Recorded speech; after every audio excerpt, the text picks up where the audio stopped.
you have to make his record of what's to be expected. We're going to talk about the New Zealand 6'4", about 250-pound heavyweight boxer Joseph Parker. People been talking about history. You never talk about Joseph Parker.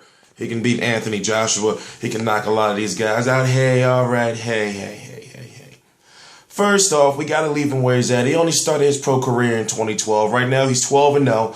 And it's crazy because he's ranked in the top 10 by the WBA, but then the WBA also has Shannon Briggs ranked higher than him at number 7. But let's stop and let's say I'm T-Street Controversy live at RealCombatMedia.com, and I cover every single major fight live. Boxing news, boxing reports, boxing predictions, press conferences, etc. So I do all my videos live and uncut, and I try my best to continuously talk to keep your attention.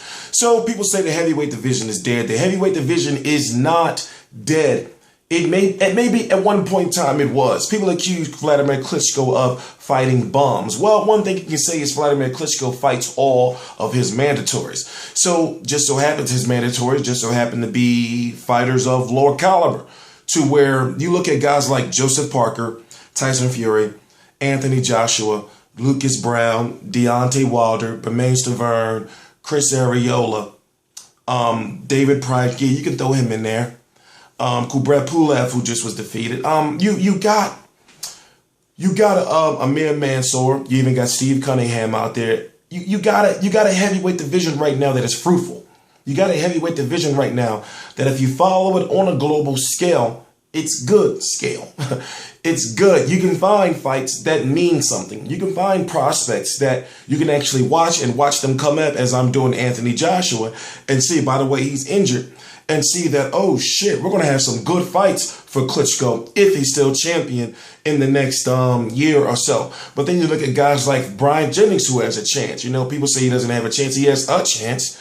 And then you look at a potential showdown with Tyson Fury versus Deontay Wilder. So you can look at right now a heavyweight division that guarantees to be in 2016, 2017 worth the watch, and the fights will actually mean something because you actually have good, young, in shape heavyweights. Not a whole bunch of fat guys, in shape heavyweights actually doing things and actually looking like they can challenge the Klitschko's. You know, whether it's Vitaly, even though he's gone, mayor of Ukraine, or Vladimir. So, Joseph Parker. What is Joseph Parker? Okay, for one, he's 6'4". He's in shape. Also, he has very fast hands. He throws combinations like a welterweight, to be honest, which I'm not seeing at that speed, obviously, but I'm seeing for a heavyweight, for him to throw punches in, as they say, bunches like that, he's really impressive. Now, he had a bit of a hiccup with a guy like by the name of Sherman Williams. Remember, Sherman Williams fought Evander Holyfield in 2011, I believe that it was. But outside of that, he shows promise. I can understand that people may say he's a little bit mouthy, maybe, but at the same time, what a heavyweight isn't. And a heavyweight should be that way to be able to sell their fights. Right now, January the 25th, 2015, 3:47 a.m. Eastern Standard Time. T-Street Controversy with Real Combat Media.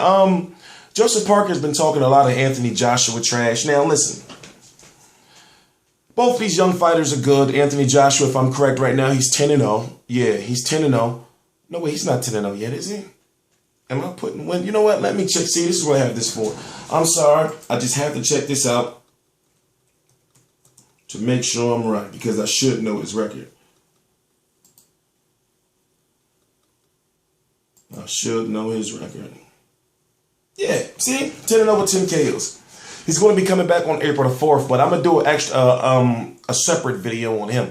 But people are talking about Joseph Parker and Anthony Joshua should meet right now. No, actually, they shouldn't. And if you look at it, Anthony Joshua is on the WBC path, to whereas in Joseph Parker, he's on the WBA path. So even though they're both going, end up in a Klitschko, path, or a Brian Jennings path, or Deontay Wilder, still, let them grow on their own and get somewhere first. That's just my personal opinion. And then they can meet up later on down the line. Because right now, Anthony Joshua is more high profile, Olympic gold medalist, obviously, than Joseph Parker. I'm not saying Joseph Parker's not good. Still, right now, if I was to pick an A side between both, it would be Anthony Joshua.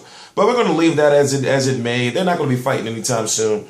I see one of them fighting David Price before, you know, they fight each other. But that's just my own personal opinion. People are saying Joseph Parker's fighting nothing but bums. Francois Botha, Brian Minto, and Sherman Williams. And Sherman Williams was fat, real fat.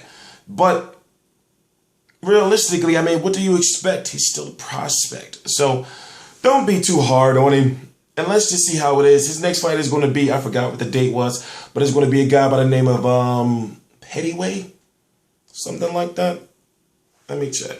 Let's see who's he going to be fighting. Yeah, it's late. I couldn't sleep. I figured I'd get up to some videos. Jason Pettaway. March the 5th, 2015. Now, for me, that means I'm going to have to be up at about 5 or so a.m., maybe a little earlier to watch that fight live, which I will be covering. And, you know, I'm up all the time anyway. So, your #1 boxing reporter on YouTube, T Street Controversy Live.